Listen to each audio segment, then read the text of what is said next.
They built an empire that lasted longer than the United States has even existed. They gave us roads we still drive on, laws we still follow, buildings still standing after 2,000 years. But here's what nobody tells you about Rome: it shouldn't have survived past year one. A tiny city surrounded by enemies, no natural resources, no strategic advantages, just a swamp between 7 hills. Yet somehow, they conquered the known world and changed human civilization forever. This is why Rome wasn't just great, it was the greatest empire in history. And by the end of this video, you'll understand exactly how they did it. But first, let me show you something that will blow your mind. 753 BC. The story begins with abandoned twins and a wolf. Sounds like a fairy tale, right? Romulus and Remus, left to die by the Tiber River, raised by a she-wolf, then founded a city. We know that's mythology. But here's the crazy part: the actual history is even more unbelievable. The first Romans were literally outcasts and criminals, refugees from surrounding tribes, men without women,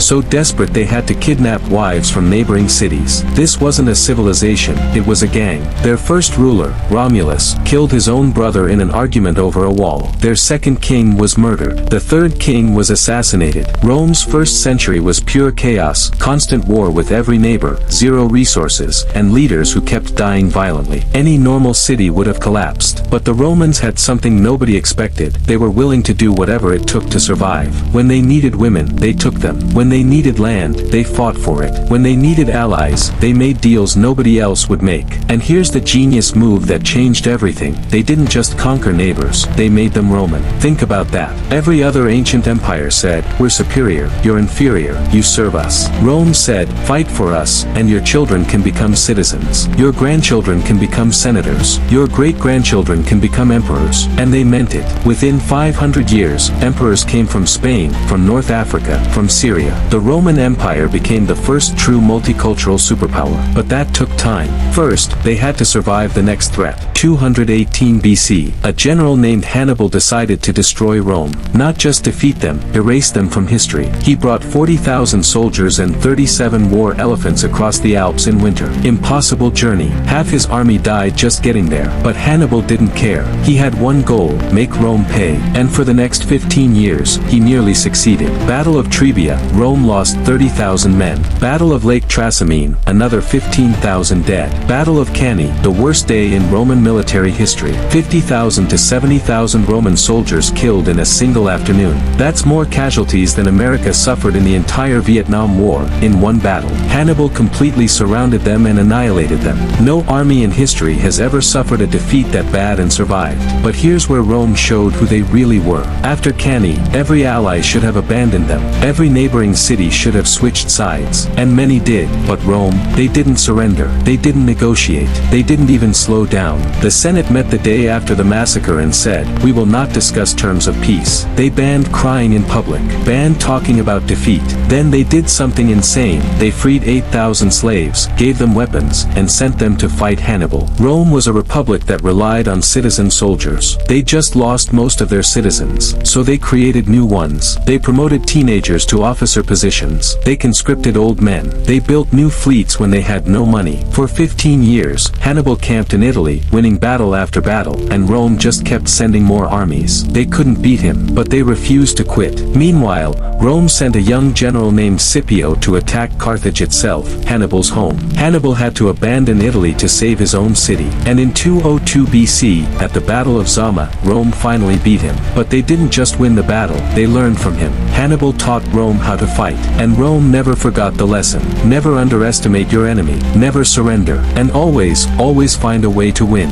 That mindset built an empire. Let's talk about the Roman military. Hollywood shows you gladiators and chariots. Cool, but completely wrong. The real Roman military was something far more terrifying. It was a machine. Imagine you're a barbarian warrior. You fought your whole life. You're tough. You're brave. Then you face a Roman legion. 5,000 men moving as one organism. Every soldier wearing the same armor, carrying the same weapons, following the same training that's been perfected over centuries. They march toward you in perfect formation, shields locked, swords ready, and you realize, these aren't warriors. They're engineers who happen to kill people. people, because that's what made Rome different. Other armies were brave. Rome's army was professional. Roman soldiers didn't just fight, they built roads while they marched. They constructed bridges to cross rivers. They erected fortified camps every single night, even if they were only staying one night. Full walls, defensive ditches, guard towers, every night. Then they'd tear it down in the morning and march 20th miles and build another one. That's not an army, that's a construction company with swords. And it worked. Because when you fight Rome, you're not just fighting soldiers, you're fighting infrastructure. They could supply troops anywhere, reinforce any position, outlast any siege. Barbarian armies depended on courage and strength.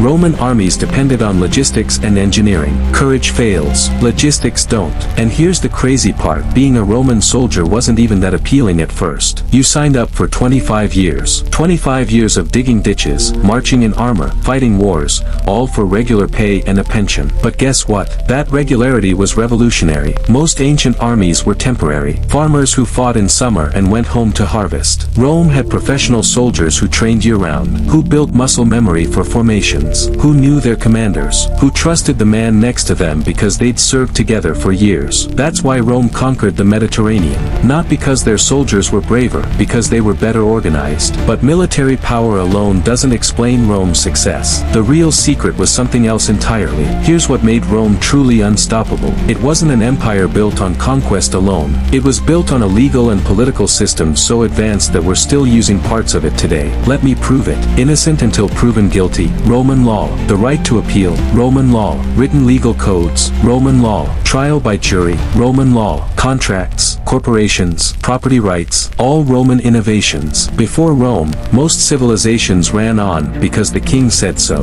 Rome said, here are the rules. They apply to everyone. Even the emperor can't ignore them. Was it perfect? Absolutely not. But it was revolutionary. And the genius move? Rome exported this system everywhere they conquered. When Rome took over a new territory, they didn't just install a governor and steal resources. They built infrastructure, aqueducts to bring clean water, roads to connect cities, bathhouses, theaters, forums where people could conduct business. And most importantly, they offered citizenship. You could be born in Gaul, modern-day France, and if you served in the Roman military, you retired as a full Roman citizen. Your kids would be Roman. Your grandkids could move to Rome itself. Other empires said, we conquered you, now serve us. Rome said, we conquered you, now join us. That's why the Roman Empire didn't need massive armies occupying every province. Most provinces governed themselves using Roman law. They wanted to be Roman because being Roman came with benefits, safe roads without bandits, legal protection, access to the largest trade network in world history. The Pax Romana, the Roman peace, lasted 200 years. 200 years where you could travel from Scotland to Egypt, from Spain to Syria, speaking the same language, using the same currency, protected by the same laws. That had never happened before in human history, and it wouldn't happen again for over 1,000 years. But here's the question nobody asks. If Rome was so great, why did it fall? And the answer is more complicated than you think. Rome didn't fall because of one thing. It fell because of everything. Let's start with the obvious. The empire got too big. At its peak, Rome controlled 2.3 million square miles. That's bigger than the continental United States. They had borders stretching from the cold forests of Germania to the deserts of Mesopotamia. How do you defend that? The answer is, you can't. Not forever. The Roman military was stretched thin. They needed soldiers on every frontier. The Rhine, the Danube, the Euphrates, North Africa, Britain,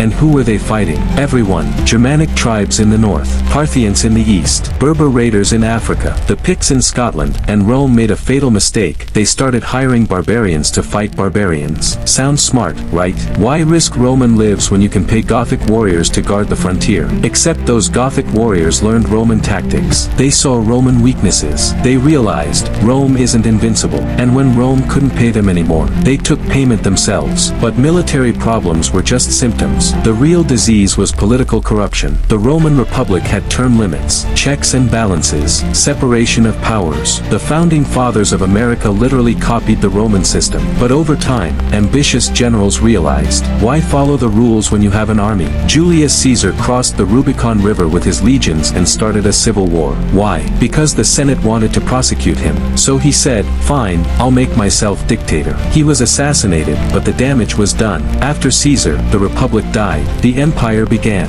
And emperors, they ranged from genius to insane. Marcus Aurelius, the philosopher king, one of the greatest leaders in history. Commodus, his son, who thought he was Hercules and fought as a gladiator. Caligula, who allegedly made his horse a senator. Nero, who blamed Christians for a fire he probably started himself. When leadership becomes a lottery based on who your father was, eventually, you get bad leaders. And bad leaders make bad decisions, like debasing the currency. Rome used to have coins made of pure silver, but when emperors needed money for wars, they mixed in cheaper metals. Suddenly, Roman money was worth less. Prices went up. Inflation destroyed savings. Trade suffered. 476 AD. The last Western Roman emperor, a teenager named Romulus Augustulus, was deposed by a Germanic chieftain named Odoacer. And just like that, the Western Roman Empire ended. Not with a battle, not with a siege, just a quiet surrender. But here's the thing people forget, the Eastern Roman Empire, the Byzantine Empire, kept going for another 1,000 years. Constantinople didn't fall until 1453.